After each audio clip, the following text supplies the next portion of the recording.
Yo, what's going on, people? What's happening? Welcome back to Football Therapy with me, your host, Yen. As always, my friend, I do hope you're doing well, and welcome back to Chelsea News, the, of course, daily series. God, I need to shave. Here on the channel where we, why can't I say that? Reflect on all this Chelsea stuff, basically. And today, Chelsea could be selling Renato Veiga, old Renny Veiga, to Atletico Madrid for an absolutely huge profit, mate. This, the plan is working, yeah? The portfolio upselling transfer machine is working. And, you know, we'll talk about that a little bit as well, just the money generated, but how Renato Veiga helped us last season, we helped him, and now we're going to make loads of money off him, potentially. So we're going to get into that. As well, Jerel Hato, Liverpool may have spent hundreds of millions of pounds on new fullbacks, on a record-breaking attacking midfielder in Florian Wirtz, but it looks like they're about to drop 90 million euros on Hugo Ekitike. Right, well, fine, at least it's not Alexander Isak, although there are murmurs around the footballing media that they are also interested in Jerel Hato. Can I just say, stop, you bought freaking Kirkes, go away, remove yourself, you're spending hundreds of millions. Hey look, I'm not gonna suggest any foul play. You didn't sign anyone last summer. You won the Prem. You make a lot of money. Whatever. Have your fun. I'm a Chelsea fan. I'm not going to have a go at clubs for spending a lot of money. But just stop for a bit. For a little bit. Yeah? Have your Ekitike. Sell your Nunez. Fine. Makes sense. Sell him to Saudi. You might even make that money. Carry on with your life. But don't sign Jerel Hato, because he looks like he's very appropriate for the Chelsea. We'll get into that. Strap yourselves in, as always. Guys, thank you so much for joining me. Of course, there is daily content here. So if you are a viewer, you find yourself coming back, make sure you are subscribed. It's important for us, guys. All I want is to get over that 200,000 subs, yeah? I never really thought about it, and I stopped talking about it for like tens of thousands of subscribers. But I'm here asking, subscribe and like the video for your boy. I need to sneeze, hold on. Oh, tell you what, I nearly lost it. Obviously, I paused the recording because that would have been if for those of you wearing headphones, that would have been horrendous. Yeah, man. So, thank you for liking and subscribing. Let's get into it. All right. Scream if you want to go faster. Romano tweets this, or posts on X. Atletico Madrid have now made direct contact with Renato Vega's camp, and the player is keen on the move. Chelsea insist on a package worth at least. This is a little bit of briefing, blue boy briefing to Romano. 40 million euros to sell Vega, while Atleti are prepared. They are prepared to advance in negotiations, whatever the ruddy heck that means. Oh my word. For context, guys, Chelsea bought Renato Vega for like 11.9 million pounds or something. I think it's like 13 million euros, something like that. It was a very nominal amount from Basel. Very, very small. Yeah, really, really small amount of money, and it looks like we're gonna flip for 3.5 times the value. It's an insane profit. It's an insane profit after one season. Now, if you think about it, everybody wins.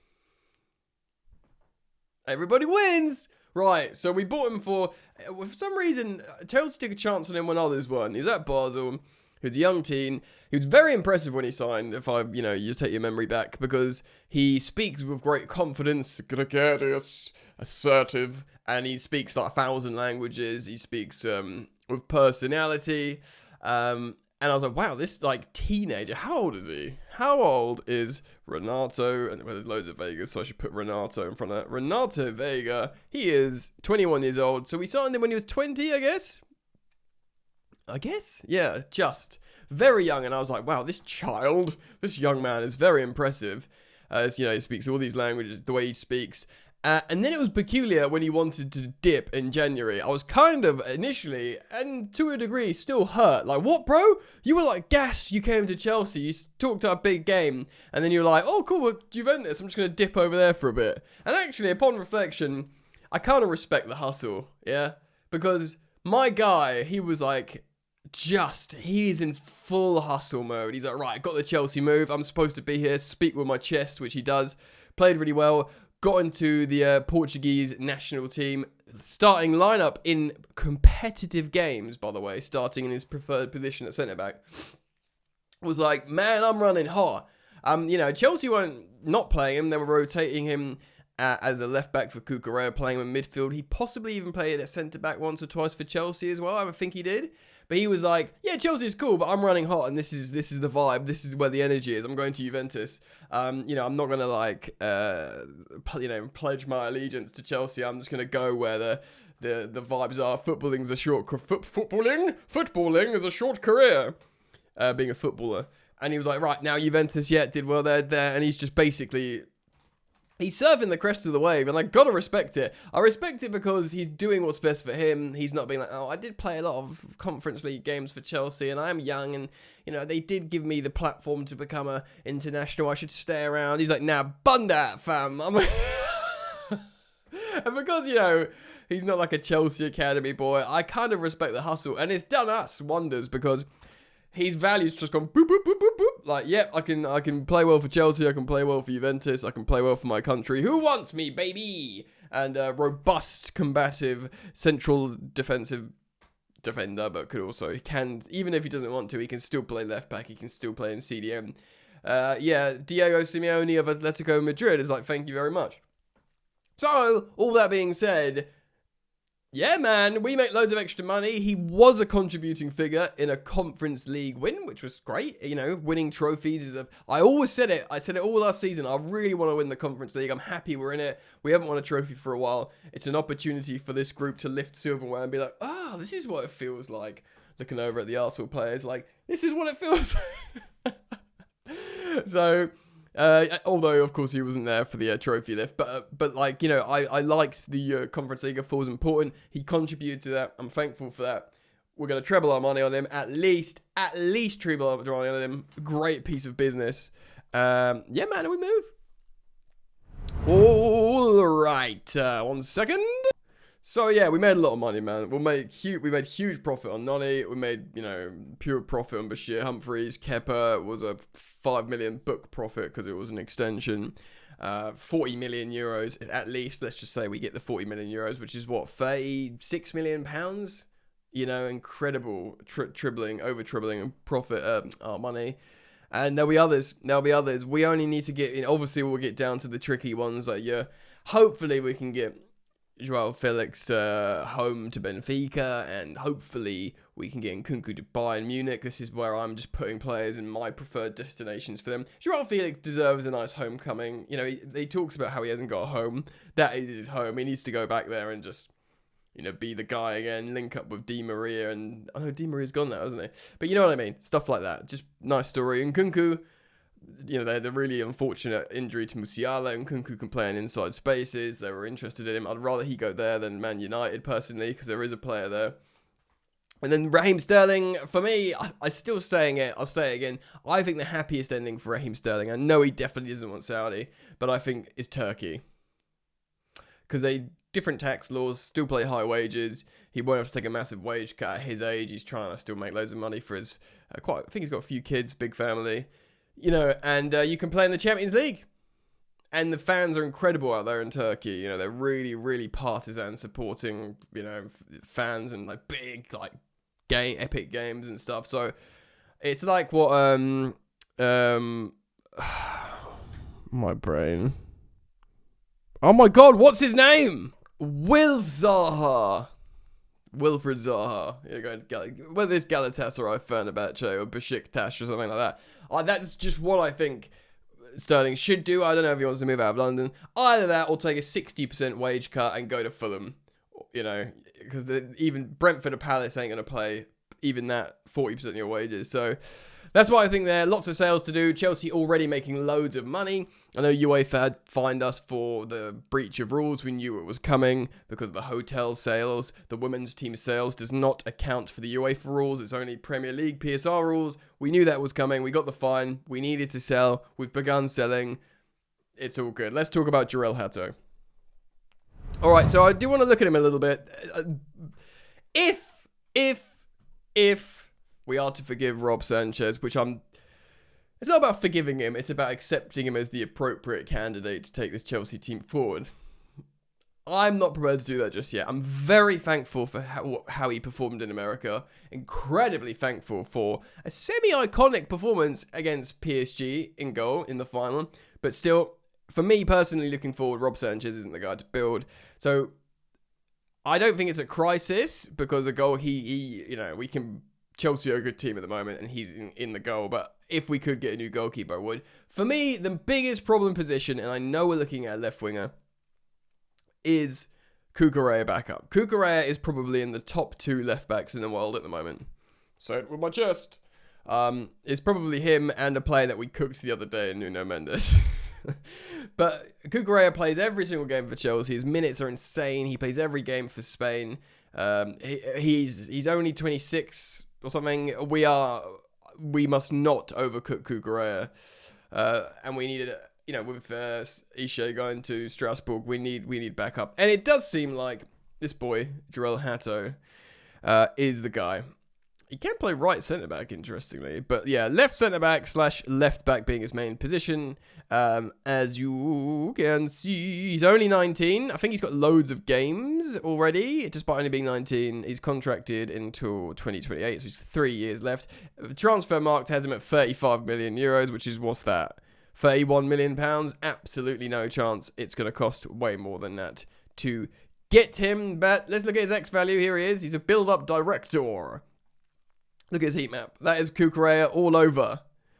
Cucurella all over. Because it's left, it's holding the width, but it's also coming aside. So he is the perfect rotational option for Marc Cucurella. He's only 19 as well, so he'll probably think, right, yeah, I'll be a sort of, deputy to, European champion and world champion Marc Cucurella. Because we're playing, Chelsea are playing in the Champions League, Chelsea are playing in the Premier League, Chelsea will be playing in both cups. There is plenty of competitions they will play in. Let's have a look quickly at his athletic stats. This is something I saw earlier. Out of possession, which is what you need to do in the Premier League. It's really strong, yeah?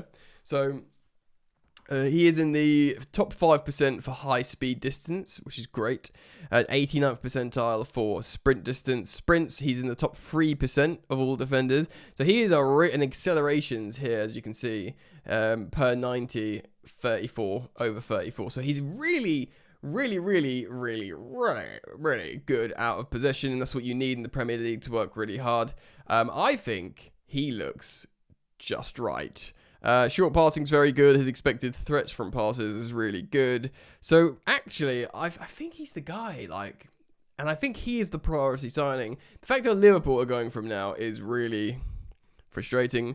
Chance creation, sort of not meh, but bearing in mind his role is not necessarily that. His progression, let's have a look. A little bit better. Duels. 79th percentile, and defensive actions. Counter pressing is not very high, but it might be to do with a stylistic thing at Ajax. But in terms of work rate, passing ability, positional, how appropriate he is positionally, he looks like a really good option. There's talk about 60 million euro quotes, or for Chelsea want to get a deal done for 40 million. I think that's pounds. I genuinely think if we are a big boy serious team at the moment in terms of we want to, let's not be silly here, because the Premier League's going to be incredibly competitive next campaign with the Premier League champions in Liverpool just doing a madness. Man City have to be better. Both Tottenham and Man United have to be better. Lots of teams will be looking to improve. Tottenham have got a proper manager now, and they're making signings and whatnot. So it's going to be so much trickier next season than it was this season. Well, the one that's just finished.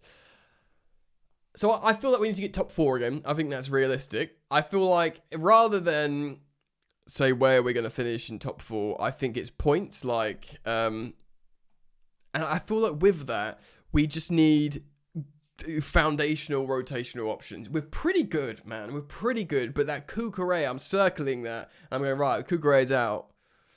It is a whole different ball game for us. So in the Premier League last campaign, yeah, we got, let's have a look, shall we? We got 69 points, right? The one before that, we got 63 points under Poch. The one before that, yeah, it was bad. We got 44 points. Yeah, that was the Potter, Lampard, Tuchel disaster. Of course, the one before that is when we just finished. We were currently reigning champions of Europe. Tuchel signed Lukaku, the missing piece, and he got 74 points. And this is years ago now, 74 points. Before that, our Champions League winning season, 67 points. Yeah. Before that, 66 points. 18-19, what's that, the Europa League? 72 points. When's the last time? And then before that, 70 points. We haven't got over 80 points since we won the Premier League in 16-17, and that was 93 points under Conte. That's incredible. Even under Tuchel, our best league finish since when we were the current reigning champions of Europe. That's only 5 more points than what Maresca got Chelsea this season that's just finished. Our best league campaign since we won the Premier League and when we were current champions of Europe is only 5 points better than what Maresca just did with Chelsea. So I'd say get to 75 points or over. If we can get to 75 points, that will be our best league finish since we won the title. Best part of 10. It will be 9 years previously. So yeah, try and get over 75 points. That will be my target in the league. And then maybe win a cup. And don't disgrace yourselves in the Champions League. That will be a very impressive season for Maresca. And it will be like, right. Because people forget, domestically we have slipped ever since 2017. But, you know, that's a conversation people don't want to talk about often because, you know, they have their own opinions and agendas. But if we can get over 75 points, that's my target, personally. But yeah, man. So, yes. Jerel Hato, I would like him. I think it's important. Or someone else who's appropriate. Lots of sales. Chelsea sort of filling in the gaps now, making loads of money, keeping you away for a bay. Let me know your thoughts of the stuff that I've spoken about in this video. Of course, do keep it locked if you like, just listening to me talk about my club. You're possibly, well, almost certainly your club as well, Chelsea. Or indeed, if you're not a Chelsea fan, you just like, you know, hopping along for the ride, you're all welcome. So thank you for liking, thank you for subscribing. A little gentle reminder, there's daily content on the second channel, Football Yannick, where I also talk about football, but not Chelsea related topics. So, you know, go check that out if you fancy it. And yeah, man, take care of yourselves, enjoy the football, peace.